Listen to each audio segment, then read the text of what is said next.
ప్రజలని గళం ప్రజాబలం AR5 news కి స్వాగతం. బీసీలు ఐక్యమతంగా రాజ్యాధికారం దిశగా పయనించాలని బీసీ సంక్షేమ సంఘం రాష్ట్ర అధ్యక్షులు కేశవ శంకర్రావు పిలుపునిచ్చారు. బుధవారం పుట్టపర్తి పట్టణంలోని శిల్పారామం నందు సత్యసాయి జిల్లా తెలుగుదేశం పార్టీ కార్యదర్శి సామకోటి ఆదినారాయణ ఆధ్వర్యంలో బీసీల ఆత్మీయ సమ్మేళనం నిర్వహించారు. సామకోటి ఆదినారాయణ మాట్లాడుతూ ఏ పార్టీ అయినా బీసీలకు రానున్న ఎన్నికల్లో టికెట్ ఇస్తే ఐక్యంగా గెలిపించుకుంటామని, బీసీలు అంటే బ్యాక్వర్డ్ క్యాస్ట్ కాదని, యాక్లోన్ క్లాస్ అని నిరూపించుకోవాలని పిలుపునిచ్చారు. గత 30 సంవత్సరాలుగా 139 కులాలు కలిగిన బీసీలను అన్ని పార్టీలు కేవలం ఓటు బ్యాంకుగానే వాడుకున్నారే తప్ప ఎటువంటి రాజకీయ ప్రాధాన్యత కల్పించలేదన్నారు. ఐక్యమత్యమే మహాబలం అన్నట్టుగా బీసీలు విభేదాలు వీడి రాజ్యాధికారం సాధించాలని ఆదినారాయణ పేర్కొన్నారు.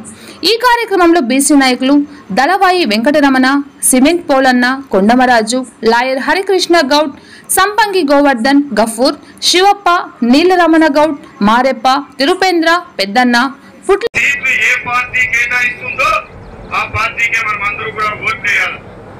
జనాభా ప్రాతిపదికగా ఈ రాయలసీమలోనే కాదు ఉమ్మడి ఆంధ్రప్రదేశ్ దాదాపు 75 నుంచి 90 సీట్లు ఏ పార్టీ అయితే బీసీలకు అత్యధికంగా కేటాయిస్తుందో ఆ పార్టీకే మనం అందరూ కూడా ఓటు వేయాలి.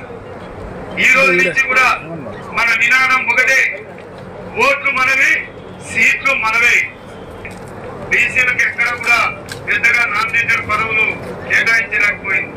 ఎందుకంటే నామినేటెడ్ పదవుల్లో కూడా మనకి జనాభా ప్రతిపాదిక సీట్లు కేటాయించాల్సిన అవసరం ఉంది. మరి చిన్న స్థాయిలో తీసుకుంటే ఎంపీటీసీలు కానీ, ఎంపీటీసీలు కానీ, సర్పంచులు కానీ వీళ్ళందరూ కూడా దాదాపు గతంలో 32% రిజర్వేషన్ ఇప్పుడు చాలా తగ్గివ్వడం జరిగింది. అది కూడా మనం అందరూ పోరాటం చేసి రాబోయే రోజుల్లో 32% ఉన్నటువంటి బీసీలు